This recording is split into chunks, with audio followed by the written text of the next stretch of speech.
Untuk membincangkan lebih lanjut mengenai situasi politik di Melaka ini, siapa yang bakal mengisi kerusi panas Ketua Menteri Negeri itu bersama dengan saya ketika ini di talian Fellow Kerusi Institusi Raja-Raja Melayu UiTM, Mujibu Abdul Muiz. Mujibu, kita nak mulakan dahulu dengan persoalan berkenaan dengan adakah ini yang dimaksudkan dengan kestabilan ketika kempen Barisan Nasional dalam PRN yang lalu? Ya, baik Irfan. Ini mungkin rentetan daripada apa yang kita lihat semasa pergolakan politik Melaka berlaku. Ya, mungkin insiden seperti mana yang dikatakan oleh Ketua Menteri Melaka yang lalu. Ada dua singa di atas satu bukit itu tidak boleh berlaku dalam mana-mana politik. Malah selepas kita menerima keputusan PRN 2020 yang lalu melihat kepada Barisan Nasional menang besar dengan majoriti 2/3 juga, polemik tentang siapa menjadi Ketua Menteri juga ditimbulkan. Dan selepas itu kita juga desas-desus pertukaran ini juga berlaku walaupun dinafikan keras oleh dua tokoh yang terlibat. Namun akhirnya dengan peletakan jawatan ini secara rasmi, maka kita melihat siapa juga yang menjadi Ketua Menteri Melaka itu nanti sudah tentu tidak akan menghadapi lagi masalah sedemikian kerana majoriti yang diperolehi.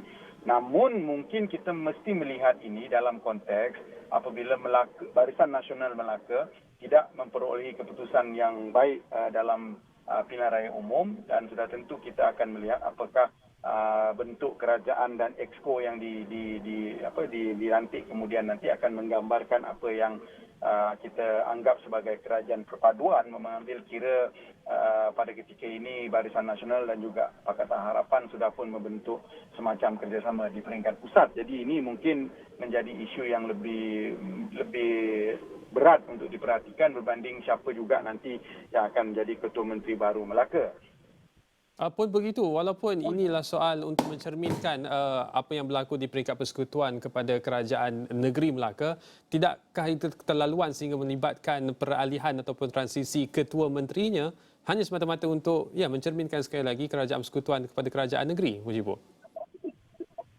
Ya, di satu sisi mungkin ini daripada persepsi umum adalah satu pergolakan politik yang sudah tentu menjemukan.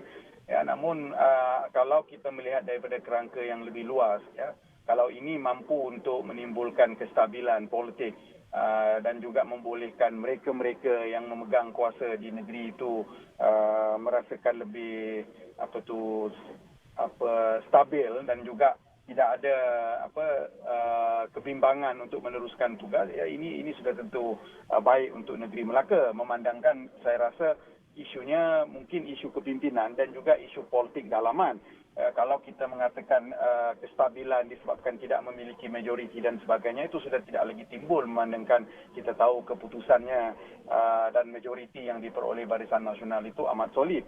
Ya, namun kita juga barangkali menghantar satu isyarat yang tidak betul, memandangkan kalau kita sudah tidak sehaluan, kita tidak boleh bekerjasama, maka perlu bertukar dan sebagainya. Ya, di sebalik mereka yang bermain politik ini melaungkan bahawa kestabilan politik ini semua demi rakyat, itu nampak lelukon dan juga klise. Jadi saya rasa isunya adalah bagaimana ini boleh diselesaikan dengan baik. Yang saya rasa separuh jalan itu nampak diselesaikan dengan baik dengan Ketua Menteri meletak jawatan secara terhormat dan sudah tentu terpulang kepada Barisan Nasional Negeri untuk menamakan siapa menjadi Ketua Menteri yang baru. Dan sudah yang paling penting adalah bagaimana kepimpinan baru ini boleh mencorak politik Melaka dalam konteks Barisan Nasional itu sendiri perlu untuk memenangi kembali hati pengundi Melayu.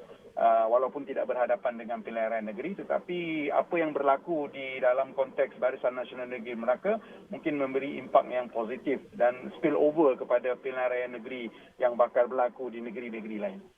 Walaupun Mujibu menyatakan di awal tadi bahawa kita bukan sahaja menumpukan kepada siapakah yang akan menggantikan kerusi Ketua Menteri, tapi kita nak meneroka kemungkinan-kemungkinan yang mungkin berlaku, termasuklah bahawa bukan sahaja Ketua Pengurusi Perhubungan UMNO Negeri Melaka yang bakal dicalonkan sebagai Ketua Menteri Melaka menggantikan Ketua Menteri ketika ini, tapi juga Ketua Pemuda UMNO yang berhormat Akmal Saleh juga antara nama yang mungkin akan dipertimbangkan memandangkan ada posisi yang tinggi dan senioriti dalam kepimpinan UMNO, dalam masa yang sama dia juga merupakan exco dalam kerajaan negeri ketika ini. Apakah ada kemungkinan persaingan di antara dua tokoh ini, Mujibu?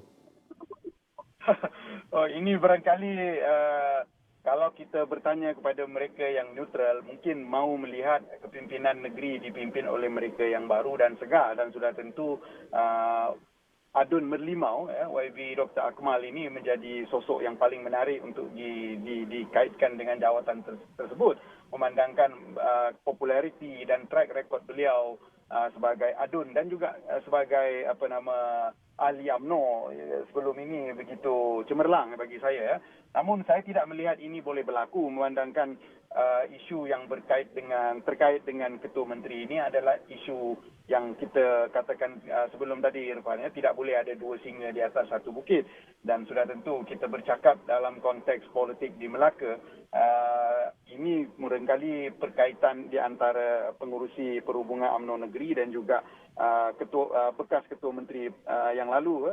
Jadi kedua tokoh inilah yang barangkali menjadikan kocakan politik di Melaka itu sehingga menimbulkan apa yang kita lihat pada hari ini yang membawa kepada peletakan Datuk Seri Sulaiman Ali, dan tentu akan ada pimpinan yang kalau kita melihat daripada hierarki dan rapatnya kedua tokoh ini, Datuk Seri Rauf dan juga YB Akmal, sudah tentulah Datuk Seri Rauf ini akan menjadi Ketua Menteri mengikut perkiraan kita, memandangkan senioriti dan juga pengalaman serta hubungan baik beliau dengan Datuk Seri Ahmad Zahid. Jadi saya rasa angkuba-angkuba ini barangkali lebih besar untuk cenderung kepada Datuk Seri Rauf berbanding dengan YB Akmal. Tapi sudah tentu kita tidak menolak YB Akmal ini barangkali akan mempunyai karier yang lebih cemerlang, masa depan yang lebih cerah dalam politik, bukan saja di peringkat Melaka tetapi juga mungkin di peringkat persekutuan kalau track record beliau